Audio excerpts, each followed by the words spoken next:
मी प्रियंका। सध्याच्या काळामध्ये आपल्या सगळ्यांची जीवनशैली बदललेली आहे। या बदललेल्या जीवनशैलीमुळे आपल्या आरोग्यावर भरपूर असे हानिकारक परिणाम होत असतात। आपण सतत जेवणाची वेळ बदलत असतो किंवा आपण सतत बाहेरचं खात असतो। यामुळे काय होतं की असे छोटे मोठे आजार उद्भवले जातात। हे आजार उद्भवले की आपण डॉक्टरकडे जातो। डॉक्टर काही औषधं देऊन ते थोड्या वेळासाठी बरे करतात, पण काही दिवसांनी हे आजार पुन्हा पण उद्भवू शकतात। तर आपण डॉक्टरकडे न जाता जर आपण आपल्या किचनकडे वळलो तर आपल्या किचन मध्ये अशा भरपूर पदार्थ आहेत की जे आपल्या शरीरासाठी खूप फायदेशीर आहेत। फक्त ते कसे घ्यायचे व किती घ्यायचे व कोणाबरोबर काय घ्यायचं हे फक्त माहित पाहिजे। आपल्या चॅनलवर अशाच अगदी थोड्या वेळामध्ये भरपूर टिप्स सहित रेसिपीज अपलोड होत असतात, तर चॅनलला नक्कीच सबस्क्राईब करा।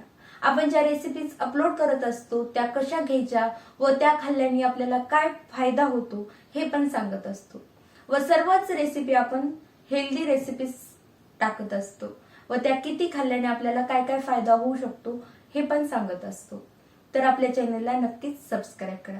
आज मी अशीच एक तुम्हाला रेसिपी घेऊन आली आहे, ते म्हणजे काढा। आपल्याला आपला ऋतू जर बदलला की वातावरणात बदल होतो। या वातावरणावरच्या बदलामुळे आपल्याला सर्दी खोकला अशा विविध आजार होतात। हे आजार जर आपल्याला घरच्या घरी अगदी थोड्या वेळामध्ये जर बरे करायचे असतील तर तो काढ्यानेच बरा होऊ शकतो। तर हा काढा कसा बनवायचा, कोणत्या गोष्टीचं किती प्रमाण ठेवायचं हे आपल्याला निश्चितच माहित पाहिजे। तर रेसिपी संपूर्ण नक्कीच पहा, तुम्हाला खूप आवडेल आणि खूप गुणकारी आहे।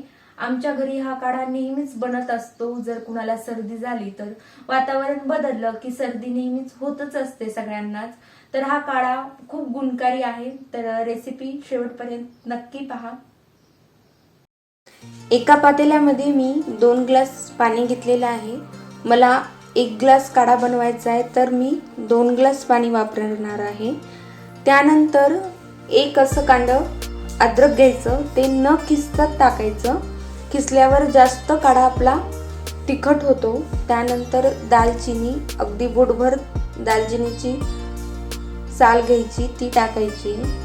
त्याचबरोबर 2 ते 3 काळे मिरे टाकायचे आहेत।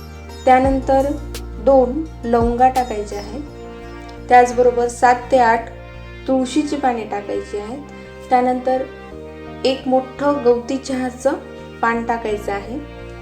त्यानंतर अगदी चिमूटभर अशी हळद टाकायची आहे आणि हे पाणी छान असं उकळून घ्यायचंय की पाणी अर्ध होईल इथपर्यंत उकळायचं आहे। म्हणजे 10-15 मिनिट तर सहज लागतात पाणी उकळायला।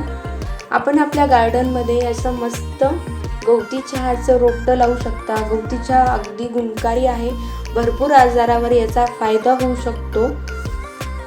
आता पाणी आपलं अर्ध झालेलं आहे उकळून। आता गॅस बंद करूत आपण आणि पाणी काढा आपला थंड झालेला आहे आणि एक चाळणी घ्यायची आणि काढा चांगला चाळून घ्यायचा आहे। काढा जेव्हा थंड होतो तेव्हा इन्ग्रेडियंट्स आपले खाली जातात, पण शक्यतो काढा चाळूनच घ्यायचा।